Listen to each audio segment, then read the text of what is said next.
Hello hi నమస్తే. మా space cinema లోకానికి స్వాగతం సుస్వాగతం. మరో చక్కని చిత్రంతో ఈరోజు మీ ముందుకి మీ సినిమాలో ఒక నంబర్ రివ్యూస్. రావ్ బహదూర్ అనే టైటిల్తో వస్తున్నాడండి సత్యదేవ్ సరికొత్తగా. మరి ఈ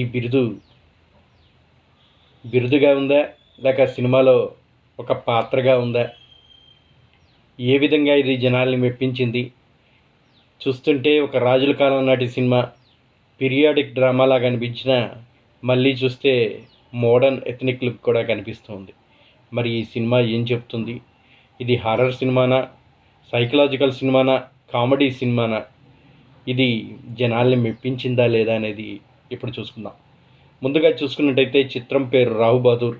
నటీనటులుగా సత్యదేవ్, దీపా థామస్, వికాస్ ముప్పాల, బాలా పరాశర్, ఆనంద్ ప్రణయ్, కునాల్ కౌశిక్, మాస్టర్ కిరణ్ తదితరులు నటించినటువంటి ఈ సినిమాకి స్మరణ్ సాయి సంగీతం అందించాడు. కార్తిక్ పర్మర్ ఛాయాగ్రహణం, రచనా దర్శకత్వం వహించాడు వెంకటేష్ మహా. గోపాలకృష్ణారెడ్డి, చింతా శరత్ చంద్ర, అనురాగ్ రెడ్డి నిర్మాణంలో మహేష్ బాబు, నమ్రత స్వయంగా సమర్పించినటువంటి ఈ సినిమా మరి ఏ విధంగా ఉందనేది ఇప్పుడు రివ్యూలో తెలుసుకుందాం. చక్కని ప్రయోగాత్మక చిత్రాలతోటి మంచి విజయవంతమైన చిత్రాలను అందించినటువంటి వెంకటేష్ మహా కేర్ ఆఫ్ కంచరపాలెం అన్నాడు, ఉమామహేశ్వర ఉగ్ర రహస్య అన్నాడు. ఇప్పుడు అదే వెంకటేష్ మహా సత్యదేవ్తో కలిసి ప్రయోగాత్మకంగా రావ్ బహదూర్ అనే చిత్రంతో మన ముందుకు వస్తున్నాడు. ఈ చిత్రం కథని మెచ్చినటువంటి మహేష్ బాబు స్వయంగా తానే సమర్పకుడిగా వ్యవహరిస్తూ ఉన్నాడు. మరి ఇందులో సత్యదేవ్ విపిన్ గెటప్స్లో కనిపించనుండటం, టీజర్ ట్రైలర్ ఆసక్తి రేపించడంతో ప్రేక్షకులు ఎన్నో హోప్స్ పెట్టుకున్నారు. మరి ఆ హోప్స్ని ఇది నిలబెట్టుకుందా లేదన్నది, కథ ఏంటి అనేది ఇప్పుడు చూసుకుందాం. కథ విషయానికి వస్తే 1968 నుంచి 91 మధ్య కాలంలో సాగే కథ ఇది. రామప్ప రావ్ బహదూర్ మన సత్యదేవ్ ఓ రాజవంశీకుడు.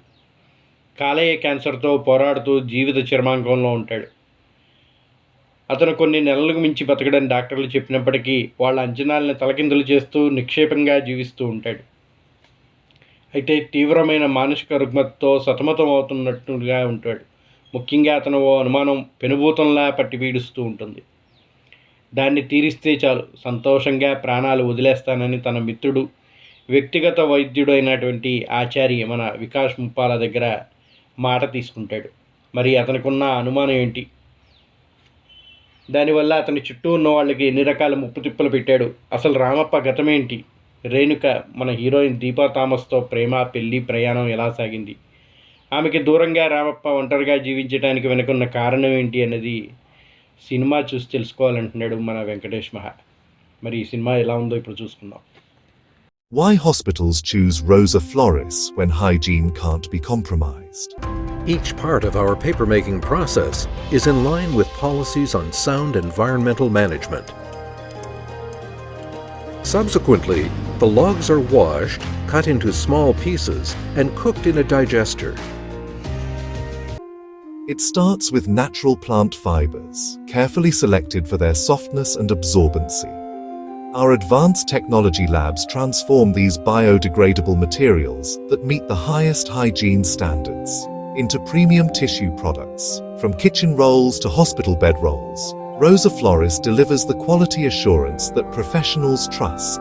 When hygiene matters most, the choice is clear.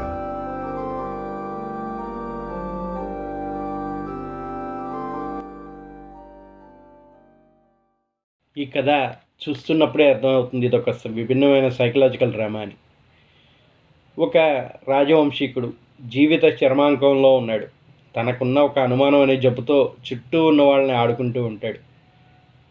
తన కోరికల్ని ఎలా నెరవేర్చుకున్నాడనేదే క్లుప్తంగా ఈ చిత్రకథాంశం. పైకిది ఓ సాధారణ రాజవంశ కథలా కనిపించినా అంతర్లీనంగా సమాజంలో తరతరాలుగా గూడుకు పట్టుకుపోయినటువంటి విపక్షపూరిత వ్యక్తిత్వం గురించి చర్చిస్తూ ఉంది. ఇందులో కుల వ్యవస్థ గురించి, రంగు గురించి, రక్త సంబంధాల గురించి, వారసత్వ హోదాపై ఉన్నటువంటి పిచ్చిని ఈ చిత్రం బలంగా ప్రశ్నిస్తూ ఉంది. కానీ సినిమాని మన వెంకటేష్ మహా చెప్పాలనుకున్న విషయం ఆలోచన రేకెత్తించేదే అయినా దాన్ని ఆద్యంతం జనరంజకంగా మలచడంలో కొంచెం తడబడ్డాడని చెప్పాలి. ఇక చూసుకుంటే సినిమా ఒక ఫోటో ఫ్రేమ్ నుంచి బయటకు వచ్చిన పిల్లాడిని ఊడలు తరుముకుంటూ రావటం, తనని తిరిగి సమాధిలో బంధించడం, కట్ చేస్తే మంచం పట్టిన స్థితిలో ఉద్ద పాత్రలో హీరోని పరిచయం చేయడంతో ఈ సినిమా ప్రారంభం అవుతుంది. ఆరంభ సన్నివేశాలు ఏదో కొత్త కథని, కొత్త ప్రపంచాన్ని చూడబోతున్నాయనే ఆసక్తిని కలిగించేలా చేస్తాయి. కానీ సినిమాలో వేగం కనిపించదు. ప్రేక్షకుడు అసలు కథ ఏంటి అని అంతు చిక్కడానికి విరామం వరకు వేచి చూడాల్సి వస్తుంది.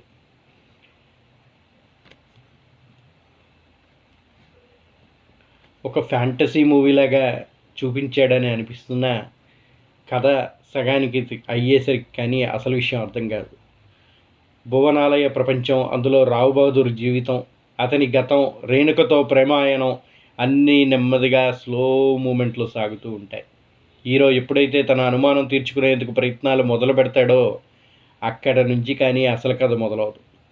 అక్కడి నుంచి సంఘర్షణ కూడా రెట్టింపోతుంది. ఈ క్రమంలో వచ్చే విరామ సన్నివేశాలు ద్వితీయార్థంపై ఆసక్తిని రేపేలా ఉంటాయి. ఇక సెకండ్ హాఫ్ మొదలైనప్పటి నుంచి కథ కాస్త గాడిన పడినట్టు కలుగుతూ ఉంటుంది. సినిమా వేగం కొంచెం పుంజుకున్నట్టుగా ఉంటుంది. హీరో గతం, చిన్న కొడుకుపై వివక్ష చూపించడానికి వెనుకున్న కారణం, దాని చుట్టూ నడిపిన డ్రామా కొంచెం ఆకట్టుకుంటాయి. ఇక ఈ కథలోకి పోలీస్ పాత్ర ఎప్పుడైతే ఎంట్రీ ఇస్తుందో అక్కడి నుంచి సినిమా ఇంకాస్త ఆసక్తికరంగా మారుతుంది. ఇక ప్రీ క్లైమాక్స్ ఊహలకు అందేలా ఉన్న ఓ చక్కటి ట్విస్ట్తో పతాక ఘట్టాలని తీర్చిదిద్దే ప్రయత్నం అయితే చేశాడు మన వెంకటేష్ మహా. ఇక సినిమాలో నటీనటుల నటన ఏ విధంగా ఉందో చూసుకుంటే, సత్యదేవ్ ఈ చిత్రానికి ప్రధాన ఆకర్షణ. వన్ మ్యాన్ షోగా నడిపించాడని చెప్పాలి. బహుముఖ కోణాలున్న రావు బహదూర్ పాత్రలో ఆయన ఒదిగిన తీరు, యుక్త వయసు నుంచి వృద్ధుడి వరకు వివిధ వయసులకు తగ్గట్టుగా తనను తాను తెరపై ఆవిష్కరించుకున్న తీరు, అద్భుతమైన అభినయంతో పలికించిన భావోద్వేగాలు ప్రేక్షకుల్ని కట్టిపడేస్తాయి. ముఖ్యంగా వృద్ధుడిగా ఆయన డైలాగ్ డెలివరీ, అప్పటికప్పుడు చిత్ర విచిత్రంగా ప్రవర్తించే తీరు అన్నీ గమ్మత్తుగా అనిపిస్తాయి. రేణుక పాత్రలో దీపా థామస్ తెరపై అందంగా కనిపించింది. ప్రథమార్థంలో ఆమె పాత్ర ప్రభావం చూపించిన సెకండ్ హాఫ్లో జస్ట్ గెస్ట్ రోల్లా కనిపిస్తూ ఉంటుంది. ఇక ఆచారి పాత్రలో వికాస్ నటన ఆకట్టుకుంది. పని మనిషి పాత్ర అక్కడక్కడ నవ్విస్తుంది. దర్శకుడు వెంకటేష్ తాను చెప్పాలనుకున్న విషయాన్ని సరికొత్త రీతిలో తెరపై ఆవిష్కరించే ప్రయత్నం అయితే చేశాడని చెప్పచ్చు. ఈ సినిమా కోసం ఆయన సృష్టించిన వరల్డ్ సెటప్ అందరినీ బాగా ఆకట్టుకుంటుంది. సాంకేతికంగా ఉన్నతంగా ఉన్న ఆర్ట్ డిపార్ట్మెంట్ 1960 నుంచి 90 కాలాన్ని తెరపై పునఃసృష్టించింది. వారు పడిన కష్టం ప్రతి ఫ్రేమ్లో కనిపిస్తుంది. సంగీతం, నేపథ్య సంగీతం కథకు తగ్గట్టుగా కుదింది.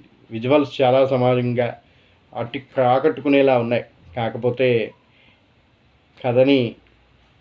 కథనంలోనే కొంచెం లోపం ఉన్నట్టుగా కనిపిస్తుంది. నెమ్మదిగా సాగే కథనం, సినిమా నిడివి కూడా కొంచెం బోరు కొట్టేలాగా అనిపించినా కొత్త కథనం కోరుకునే ప్రేక్షకులకైతే ఈ సినిమా నచ్చుతుందని చెప్పచ్చు. ఇక పోయిన వారం పెద్దగా గొప్ప సినిమాలు ఏం కనిపించలేదు. ఈ వారం చూసుకుంటే అనువాద చిత్రంగా నాగబంధం, తర్వాత మన సత్యదేవ్, రావు బహదూర్ మాత్రమే ఉన్నాయి. ఒక టాలెంటెడ్ నటుడుగా సత్యదేవ్, హీరోగా కేఆర్ఎఫ్ కంచరపాలెం, దర్శకుడు వెంకటేష్ మహా నుంచి వచ్చినటువంటి సినిమా అనగానే ఆ ట్రైలర్ టీజర్ చూడగానే జనాల్లో హైప్ అయితే క్రియేట్ చేసింది. 1991 సమయంలో ఒక రాజకుటుంబానికి చెందిన వ్యక్తి భువనం రామప్ప, రావు బహదూర్ అలియాస్ రామప్ప లివర్ క్యాన్సర్తో బాధపడుతూ ఉంటాడు. వైద్యులకి సవాల్ చేసేలా తన ప్రాణం పోకుండా బతుకుతూ కొనసాగిస్తూ ఉంటాడు. తన స్నేహితుడు డాక్టర్ ఆచారి, మన ప్రతీక్ గాంధీ, తనకి ఎంతో కాలంగా మిగిలిపోయిన ఒక అనుమానం కోసం చెప్తాడు. అసలు ఆ అనుమానం ఏంటి, ఎందుకు ఆ రామప్ప ఆ అనుమానం పెట్టుకున్నాడు, చివరికి తను ఆ అనుమానం విషయంలో అసలు నిజం తెలుసుకున్నాడా లేదా అనేదే సినిమా చూస్తేనే పూర్తిగా అర్థం అవుతుంది అంటున్నాడు మన వెంకటేష్ మహా. ఈ సినిమా విషయంలో జనాలకి మంచి అంచనాలే ఉన్నాయి. వాటిని రీచ్ అయ్యే క్రమంలో కొన్ని అంశాలు ఈ సినిమాలో మెప్పిస్తాయి. ఇందులో అనుమానం పెనుభూతం అనే థీమ్ అంశాన్ని హుక్ చేసి పెడుతూ దర్శకుడు మెయింటైన్ చేస్తూ తీసుకెళ్లిన కథనం ఆకట్టుకుంటుంది. సత్యదేవ్ తన పాత్రలో సాలిడ్ పర్ఫార్మెన్స్ కనిపించే ప్రతి టైం లైన్లో తాను చూపించిన వైవిధ్యం చాలా బాగుంది. యంగేజ్ నుంచి ఓల్డేజ్ వరకు పర్ఫార్మెన్స్ అద్భుతంగా చేశాడు. తనతో పాటుగా మలయాళీ నటి హీరోయిన్ దీపా థామస్ చాలా బాగా చేసింది. స్క్రీన్ ప్రజెన్స్లో బ్యూటిఫుల్గా కనిపించింది. అదేవిధంగా మంచి ఎమోషన్స్తో పర్ఫామ్ చేసింది. వీరితో పాటుగా నటుడు వికాస్ ముప్పాల కూడా మంచి రోల్ దక్కించుకున్నాడు. సినిమా ఆద్యంతం తను కొనసాగుతూ డీసెంట్ పర్ఫార్మెన్స్ అందించాడు. తమతోనే కనిపించిన నటి బాల వరుస ఆ ప్యాలెస్ పని మనిషిగా మంచి కామెడీ టైమింగ్తో చేశారు. ఇక వీటితో పాటుగా ఫస్ట్ హాఫ్లో సత్యదేవ్ వికాస్ ముప్పాల నడుమ కొన్ని సంభాషణలు, సెకండ్ హాఫ్లో ఎమోషనల్ మూమెంట్స్, కొన్ని కామెడీ సీక్వెన్స్, ఇంకా క్లైమాక్స్లో ట్విస్ట్ సినిమాని ఇంప్రెస్ చేసే విధంగా ఉన్నాయి. ఇందులో ఇంట్రెస్టింగ్ కాన్సెప్ట్ ఉన్నప్పటికీ దానికి అనుగుణంగా అల్లుకున్న కథనం కొంత సమయం తర్వాత అలా లోతుకు వెళ్ళే కొద్దీ రెగ్యులర్గా మారినట్టుగా అనిపిస్తూ ఉంది. కొంచెం డ్రాగింగ్ చేసినట్టుగా ఉండటం వల్లతో మైనస్గానే చెప్పచ్చు. అంతేకాకుండా కేర్ ఆఫ్ కంచరపాలెం లాంటి క్లాసిక్ సినిమా కావడం, పైగా దీన్ని మరో ఇలాంటి తెలుగు సినిమా రాలేదు అనే రీతిలో హైప్ చేయడంతో నిజంగా జనాలంతా కూడా ఇందులో ఎంతో మ్యాటర్ ఉందని ఎదురు చూస్తూ ఉంటారు. కాకపోతే ఆ లెవెల్కి రీచ్ అవ్వలేదని చెప్పచ్చు. క్లైమాక్స్లో రివీల్ అయ్యే ట్విస్ట్లో ఆ సమయానికి ఒక్కటి మినహా మరొకటి అప్పటికీ ఓ ఆడియన్స్లో వచ్చేస్తుంది. అలానే అక్కడక్కడ కథనం కొంచెం స్లోగా సాగతీతగా వెళ్తున్నట్టుగా అనిపిస్తుంది. జనాలకు కూడా బోర్ కొట్టేస్తుంది. ఈ సినిమాలో నిర్మాణ విలువలు చాలా బాగున్నాయి. నేపథ్యానికి తగ్గట్టుగా ప్లాన్ చేసుకున్న సెటప్ అంతా కూడా అద్భుతంగా ఉంది. పీరియాడిక్ బ్యాక్డ్రాప్లు తగ్గట్టుగా వింటేజ్ ప్రపంచాన్ని సృష్టించడంలో వెంకటేష్ మహా సక్సెస్ అయ్యాయని చెప్పచ్చు. మొత్తంగా చూసుకుంటే మీ సినిమా లోకానికి ఈ సినిమా పర్వాలేదనిపించింది. ఈ సినిమా లోకం ఈ సినిమాకి ఇస్తున్నటువంటి రివ్యూ 2.5 అవుట్ ఆఫ్ 5. రావు బహదూర్ డీసెంట్గా సాగే కామెడీ అండ్ ఎమోషనల్ డ్రామాగా నిలుస్తుంది. అనుమానం పెనుభూతం అనే కాన్సెప్ట్పై దర్శకుడు మెయింటైన్ చేసిన సస్పెన్స్ ఫ్యాక్టర్, దీనిపై సాగే సంభాషణలు, అలాగే అక్కడక్కడ ఫన్ మూమెంట్స్ సహా ఎమోషనల్స్ ఇందులో బాగా పండాయి. సత్యదేవ్ పర్ఫార్మెన్స్ అయితే హైలైట్ అని చెప్పచ్చు. ఇటువంటి యాక్షన్ అవకాశం ఉన్నటువంటి సినిమా దక్కటమే చాలా గొప్పదైతే అటువంటి పర్ఫార్మెన్స్ చేయటం కూడా అంత ఈజీగా ప్రతి యాక్టర్ చేయగలిగేది కాదు. ఈ విషయంలో సత్యదేవ్ సక్సెస్ అయ్యాడని చెప్పచ్చు. ఇక ఇతర నటీనటులు కూడా మంచి సహకారం అందించారు. కానీ సినిమా విషయంలో ఓవర్ అంచనాలు పెట్టుకున్నటువంటి ప్రేక్షకులు కొంత డల్ అవుతారంటంలో ఎటువంటి అతిశయోక్తి లేదు.